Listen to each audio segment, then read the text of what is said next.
नमस्कार साथियों, आज हम आपके सामने चैप्टर सॉल्यूशन हिंदी में पाठ का नाम है विलयन। उसमें जो क्वथनांक के उन्नयन और हिमांक के अवनमन से संबंधित सवाल होते हैं, इंग्लिश में बोलेंगे elevation of boiling point, depression of freezing point. तो उससे संबंधित जो सवाल होते हैं उनमें से हम आपके सामने हिमांक वाला सवाल, फ्रीजिंग पॉइंट वाला सवाल लेकर आए हुए हैं, जो कि यूपी बोर्ड परीक्षा में 2017 का सवाल है। अच्छा सवाल है, आप सभी ध्यान से समझेंगे, आपको सवाल अच्छे से समझ में आएगा। आइए बिना समय गवाए समझते हैं सवाल को।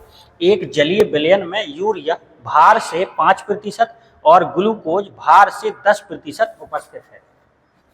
जल का मोलल अवनमन स्थिरांक, इंग्लिश में बोलते हैं molal depression constant, 1.86 kelvin kilogram mole inverse है। विलयन का हिमांक ज्ञात कीजिए। हिमांक का मतलब क्या ज्ञात करना? Freezing point. तो देखिए, ये परसेंटेज लिखा हुआ है, परसेंटेज, और परसेंटेज का मतलब क्या होता है साथी? 100। तो 100 ग्राम विलयन है, 100 ग्राम विलयन में यूरिया कितना है? 5%। तो 5 ग्राम यूरिया है तथा 10 ग्राम, ये देखिए 10 ग्राम क्या है? ग्लूकोज। ये परसेंटेज है तो परसेंटेज का मतलब 100, तो 100 तो लिख ही दिया है। 10 ग्राम ग्लूकोज उपस्थित है। अब ये ग्राम क्यों लगाया सब जगह? इसलिए लगाया क्योंकि भार लिखा हुआ है। अगर आयतन लिखा होता तो मिलीलीटर लगाते, भार लिखा हुआ है तो हमने ग्राम लगाया। और शेष कितना बचा? 100 माइनस 5 माइनस 10, क्योंकि पूरा विलयन कितना है? 100 ग्राम, उसमें यूरिया इतना है और ग्लूकोज इतना है, तो बचा कितना? बचा आपका 85 ग्राम। 85 ग्राम क्या होगा?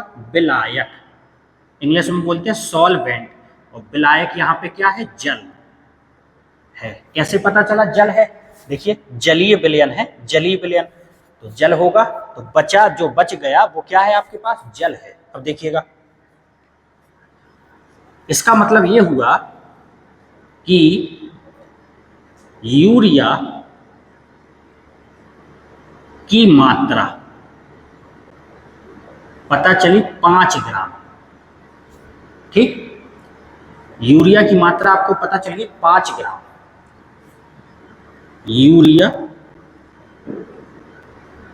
का अणुभार, molecular weight, molecular weight, urea का फॉर्मूला होता है NH2CONH2।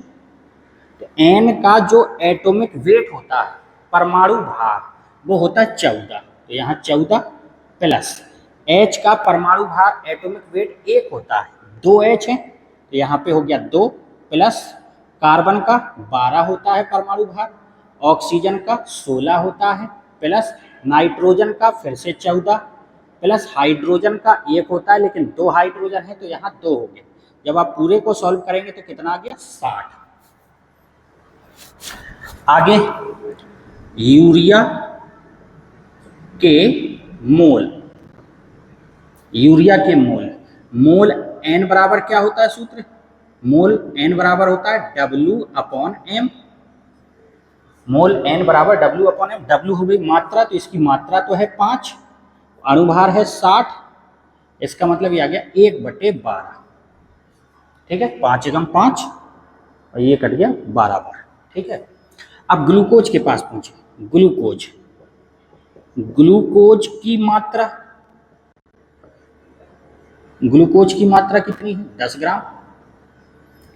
ग्लूकोज का अणुभार, मॉलिक्यूलर वेट, तो निकाल लीजिए। ग्लूकोज का फॉर्मूला होता है C6H12O6। कार्बन का परमाणु भार, एटॉमिक वेट कितना होता है? 12, और 6 कार्बन है तो 12 × 6 प्लस H का कितना होता है परमाणु भार? 1, 12 है तो 1 × 12 प्लस O का कितना होता है परमाणु भार? 16, 6 ऑक्सीजन है तो 16 × 6, जब आप इसको सॉल्व करेंगे तो ये आएगा 180। तो ग्लूकोज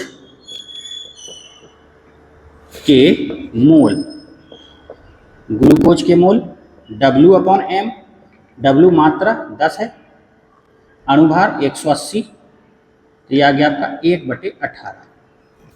ठीक है। कुल मोल, कुल मोल, कुल मोल तो यूरिया के मोल ये और ग्लूकोज की ये जोड़ दीजिए। लासा लिया 36, 12 × 36, 3 × 3, 18 दूनी 36, 2 × 2, ये आ गया 5/36। क्लियर है, 5/36 ये आ गया आपके कुल मोल, इतने मोल आ गए। अब देखिए आपको और क्या दिया है, जल का मोलल अवनमन स्थिरांक। अच्छा ये जो 85 ग्राम है ये क्या है, विलायक मतलब सॉल्वेंट की मात्रा, जिसको अपन प्रदर्शित करते हैं कैपिटल डब्ल्यू से। तो कैपिटल डब्ल्यू कितना हो गया साथियों, 85 ग्राम, ये हो गया आपका कैपिटल डब्ल्यू। मोलल अवनमन स्थिरांक को लिखते हैं के एफ से, एफ मतलब फ्रीजिंग पॉइंट, तो के एफ से लिखते हैं मोलल अवनमन स्थिरांक। ये दिया है 1.86 केल्विन किलोग्राम मोल इनवर्स, ये हो गया। हिमांक पूछा है, ठीक, तो देखिए हिमांक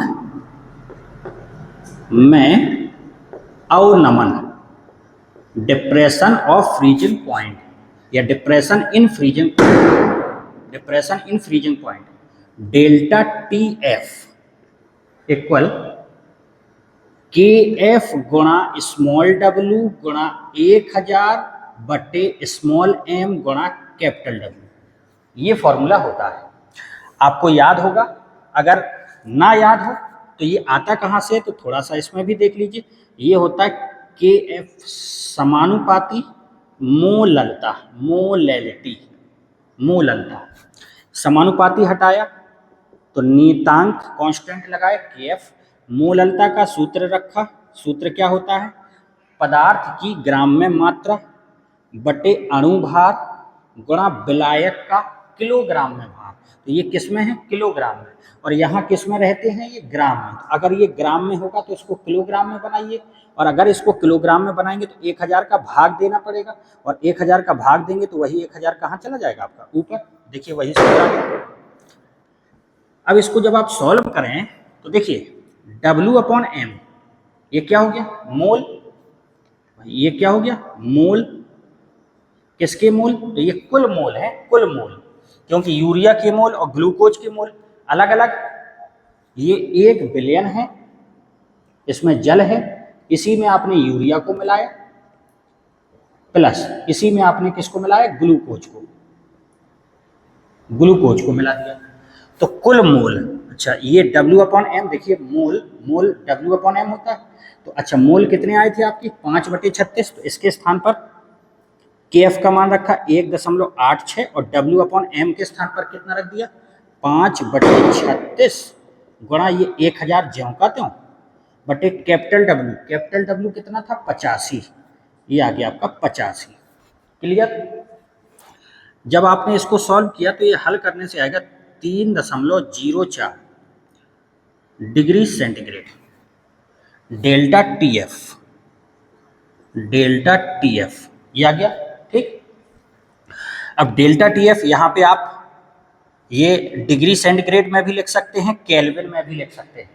ये जो डेल्टा टी एफ है, यहाँ डिग्री सेंटीग्रेड भी लिखेंगे तब भी सही है, केल्विन लिखेंगे तब भी सही है। वो इसलिए क्योंकि ये क्या है, अंतर है, डेल्टा टी एफ क्या है, अंतर, डिफरेंस। जैसे मान लीजिए आपको पहला टेम्परेचर दिया हो, पहला टेम्परेचर दिया हो 0 डिग्री सेंटीग्रेड और दूसरा टेम्परेचर दिया हो 3 डिग्री सेंटीग्रेड, और आपसे कोई कहे डेल्टा टी बताइए, तो आप क्या कहेंगे, घटाएंगे तो कितना आएगा, 3 डिग्री सेंटीग्रेड। लेकिन आप कहें इसको हम परम ताप में कन्वर्ट करेंगे, तो परम ताप में 273 जोड़ेंगे तो ये हो गया 273 केल्विन। इसमें आप 273 जोड़ेंगे, 273 जोड़ेंगे तो ये कितना हो जाएगा, 276 केल्विन हो जाएगा। और जब आप इसमें घटाएंगे, डेल्टा टी निकालेंगे तो घटाइएगा, घटाएंगे 276 माइनस 273, तो ये भी कितना आएगा, 3 केल्विन। तो हम आपको ये समझा रहे हैं, ये जो डिफरेंस है, अंतर है, आप केल्विन में बदलें या ना बदलें उससे कोई फर्क नहीं पड़ता। अंतर की बात कर रहे हैं, डिफरेंस। तो यहाँ पे आप चाहे डिग्री सेंटीग्रेड लिख देते या केल्विन लिख देते, कोई फर्क नहीं पड़ता क्योंकि मान तो वही आना था। ठीक है, आगे देखिए। अब आपसे हिमांक में अवनमन नहीं पूछा, केवल क्या पूछा, हिमांक। देखिए विलयन का हिमांक बताइए। ठीक है, तो हिमांक में अवनमन कमी, तो विलायक का हिमांक माइनस विलयन का हिमांक,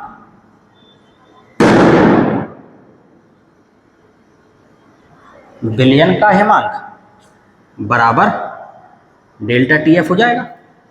भाई डेल्टा टीएफ मतलब अंतर, ये है क्या, हिमांक में क्या हो रही है, कमी।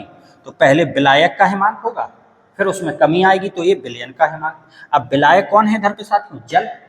इधर विलायक कौन है, जल, और जल का हिमांक कितना होता है, 0। ठीक, जल का हिमांक कितना होता है, 0 माइनस विलयन का हिमांक पूछा है सवाल में, विलयन का हिमांक बराबर डेल्टा टीएफ कितना आया था, 3.04 डिग्री सेंटीग्रेड। तो विलयन का हिमांक कितना हो जाएगा, पक्षांतर कर दीजिए। तो विलयन का हिमांक हो जाएगा, विलयन का हिमांक हो जाएगा, पक्षांतर करेंगे तो 0 माइनस 3.04, तो माइनस का 3.04 डिग्री सेंटीग्रेड, ये हमारा फाइनल आंसर आ गया। इस प्रकार से ये सवाल, उम्मीद करते हैं साथियों आपको सवाल अच्छे से समझ में आया होगा। और अगर ये वीडियो आपको अच्छी लगे, इससे आप अन्य सवाल, दूसरे जो सवाल हैं वो लगा सकें, तो अगर आपको ये वीडियो हेल्पफुल हो तो कृपया करके शेयर करें, लाइक करें और चैनल को सब्सक्राइब करें। Thank you.